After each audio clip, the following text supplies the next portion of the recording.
Righto guys, back on the water. You know what? It's absolutely magic because I was on the water only a few days ago with Kep and the boys absolutely killed it. Now Kep's headed off up north with the family for a bit of a trip up to Kalbarri, so he's missing out on this session. I wouldn't say he's missing out, he's probably out there catching a mulloway or two on the river right now. Anyway, so I've decided to punch out. I'm literally, guys, a stone throw from shore, so I'm back on the inshore stuff. The weather conditions are absolutely mint. Have a look at this. For a snapper, a summer snapper bite, this is exactly what I'm looking for. There's not much happening with swell at the moment, but we had a little bit of northwesterly wind this morning. It's overcast, bit of low pressure hanging around. If it's gonna fire, it's gonna fire on this second little bump in the tide this afternoon. There we go, fish on.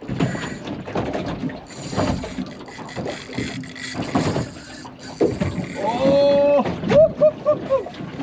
I don't think this is a snapper. This is going ballistic.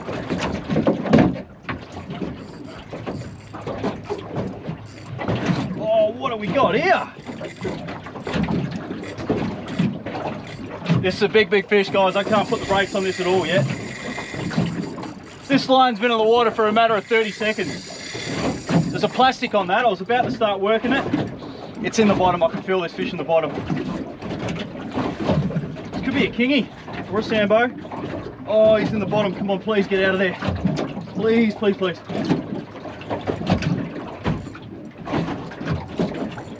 I can let him swim, guys. He's in the bottom. Ah! How good is that? When you've just put a line in the water and whack, it all happens. Let's just hope he swims out. That was about mid-water, so I'd like to think it's a massive snapper. He's out.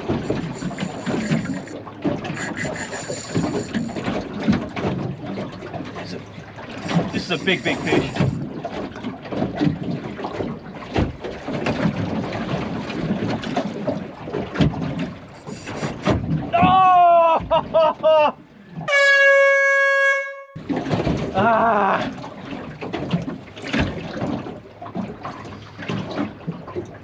I know later back, so he's bust me in the bottom. Anyway, that's fishing, and that's what you get for trying to shoot intros while you should be concentrating on fish. Stay tuned, guys. I hope it's going to be an epic little session. Like I said, I'm just offshore. I'm only a few k's out. You don't get any more metro if you tried, and the conditions are perfect. Bait rod right here, there's a pilly on that, so Righto guys, back in the game now. That was a big fish. Could have been anything on this inshore ground, especially this rich reef that I'm sitting on today. That's a 7-inch nuke pilchard right there. I've sworn by this in most episodes, guys, and you saw that. I was just doing an intro with it sitting in the rod holder and whack. So they work, guys. I'm going to move this around a bit more now and try to get something active. I'm looking at the sounder and there's actually some big arches swimming past, so don't be surprised if we don't hook up again very soon. So this is the dirty bait rig today. It's just my heavy jigging pen stick, really heavy. That's probably what I wanted to hook that last fish on. Oh my God, there is big arches on the sounder, guys. I'm gonna start working that one pretty heavy just under the boat. There's a school of bait fish on the top, and then there's something directly under it. So let's see what we got.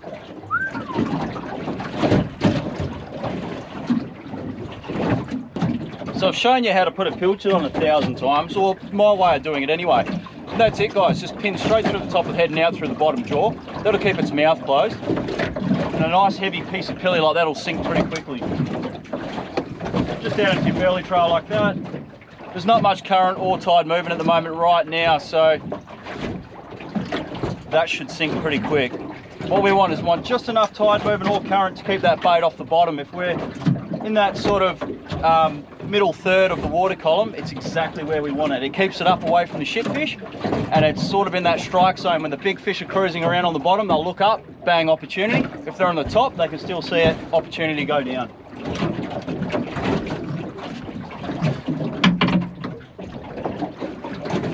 I've been waiting for a summer's day like this for so long. It's absolutely dead flat. There's just this really gentle breeze blowing over us that's pretty much taking off the heat. So, and the heat is in temperature. It's just the perfect temperature, moist air, cloudy sky, which again, I just think that these conditions the snapper or any inshore fish, it really fires them up. A little bit of northwesterly action this morning, and there was no wind, but the wind from that direction generally means we got some sort of pressure system change. That does wonders for these fish.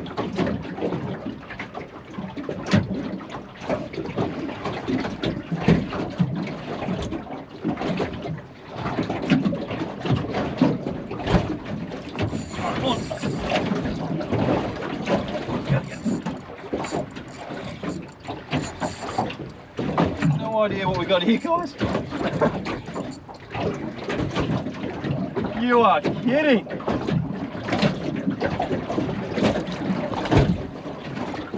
That is the world's smallest dewy, and I reckon that's hit. I'm in 15 meters of water, and I reckon that's hit just above. Well, I'm telling you, my line, I can see where my line started. 3 meters under the surface, that guy just hit the bait. It's going to be a good afternoon. Cute little guy like that. Again, 15 meters of water means I'm going to be able to release him pretty easily. How good is that, guys? A little West Australian jewfish. Beautiful markings and colours on him. But I'm going to come back when he's a little bit bigger. See you, mate. So it's not uncommon to get dewies up top in shallow water like this, guys. Normally when they're up that high in the water column, it means that it's going to be a pretty good session because the activity's high, the fish are all competing down the bottom. He's seen it up top, the water's crystal clear, which for snapper, not great.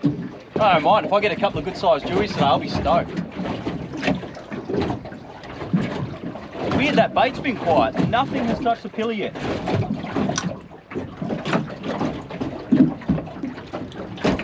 So guys, I've stressed before the importance of being really aware of your surroundings. This spot that I'm in here, I'm sitting in 15 meters of water, but just around the boat, the limestone reef and coral raises right up to within 5 meters of the surface. So when you hook a good fish like a kingy or a sambo, it's sometimes paid not to go so hard on them because all they're going to want to do is drive themselves straight into a shelf or a piece of coral and snap your line. Like you saw on the intro, when that fish took it, he knew exactly where he was going. First of all, he was confused, didn't know what was going on, swam for the anchor rope. Thank God he didn't hit the anchor rope, and then hauled ass back to shore. And the second they're in the reef, there's not much you can do, especially when there's little bits of plate coral and things around. You're going to ping your braid every day of the week. I'll still always fish light gear because I think you hook more fish on light gear. As you can see, the broomstick's not even moved, but it's a bit of a trade-off. You catch more fish on the heavy gear. Well, guys, tell me it gets any better than this. The water's flat calm. There's barely a ripple on the water. The fish are hungry. I've been here for about 20 minutes and we've already had a little bit of action, so I'll keep this burley going strong. Have a look at that sky behind me. That is just out of control. And we're only a few minutes, I reckon, away from, not a few minutes, maybe half an hour away from some good action. If the snapper come on the bite today, even though it's super clear conditions, it's going to be pretty good. So let's just cross the fingers, sit back, relax. Well, I'm not going to relax. I'm going to pick up that rod in a minute and start working that plastic. Everything seems to be hitting that plastic at the moment, so let's do it.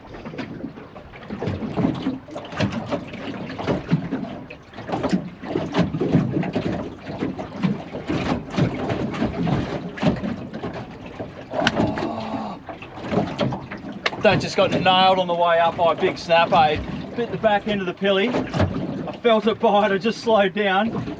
Oh, you're joking. There's fish in the water, guys.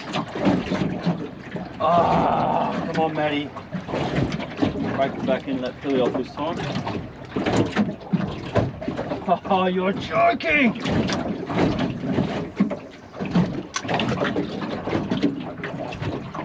Oh, oh. Yeah, that's the mook pilly now. Here we go. Here we go.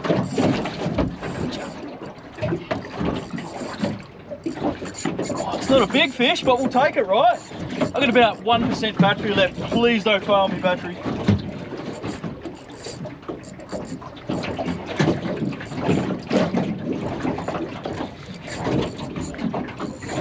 Oh, come on. Not a big fish, guys, but it's definitely having a go. Oh, a little sambo. There must be a school of sambos under us. still not complaining. How much fun are these little things? What a cracker.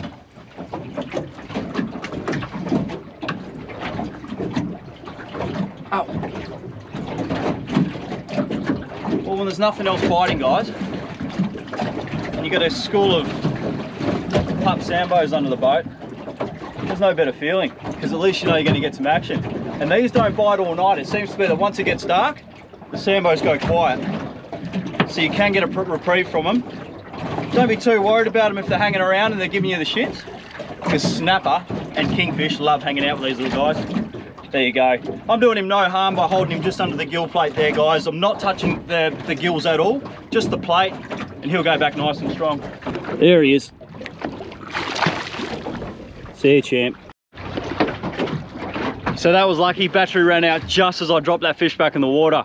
But the fish are on, guys. There's heaps of action at the moment. We just want them snapper to come in. I'm pretty sure whatever took the bait on the bigger rod before was a decent little snapper.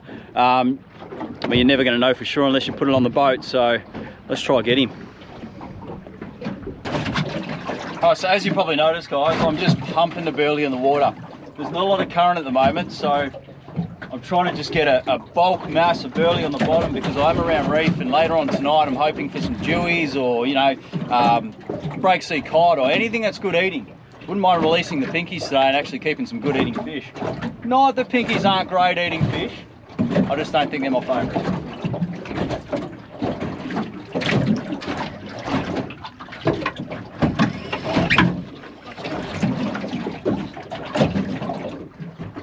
Joking!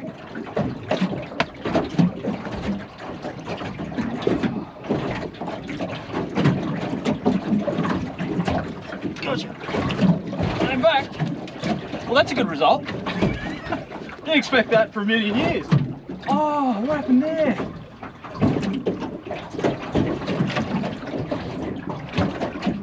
Guys, I cannot tell you what's happening with me right now. There is some large fish in the water and I cannot put the hooks in one. Righto guys, this is one of the deadliest snapper rigs I've ever come up with. So that's just a basic Lumo squid. It's about a 4-inch Lumo squid, straight on top of a double snell setup of, I think they're 5-0s, they're either 5 or 6-0 Oki hooks, and I'm going to put a pilly straight on there. Now I've shown everyone this 1,000 times, but while the fish are sort of hot on the bite, let's show you again. Bottom hook just before the tail. Fish, the snapper, are never going to hit it around that bottom hook, guys. They're always going to hit it around the head. So in between the head and that little squid, what you want to do is just pull your top hook through the top of the pilchard, out the bottom of his jaw. And what does that look like? That's a squid eating a pilchard, which is every day of the week snapper porn.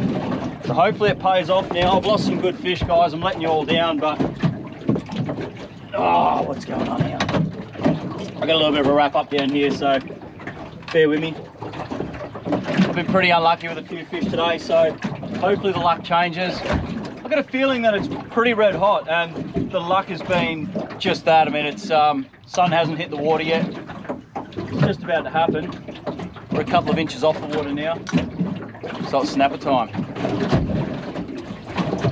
All right, just before we lose this sunset, have a look at that.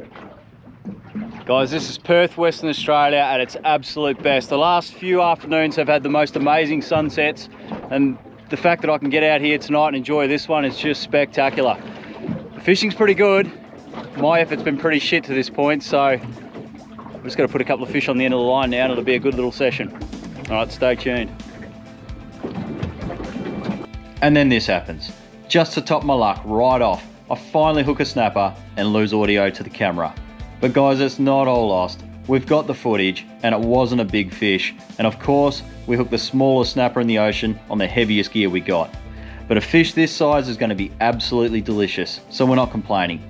Make sure you stay tuned though, because you're never going to believe what happens in the outro. Not big.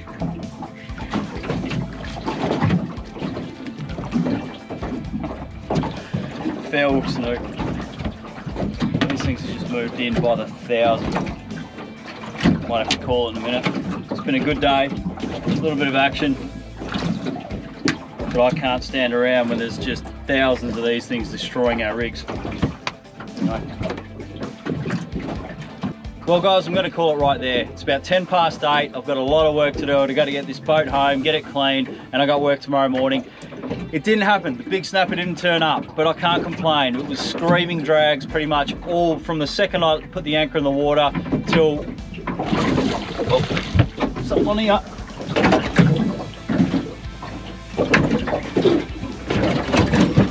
I have no idea what this is, guys, but something just hit this on the top. I'm going to go easy because the snook have been picking my leader to absolute shreds. Oh, it's a little shark tendon. I wouldn't mind landing this actually. Fish and chips dinner tomorrow night would be absolutely amazing. Oh, I just don't want him to bite through it. Ah! That's the story of my luck at the moment, guys. Anyway, spin action all the way through the afternoon.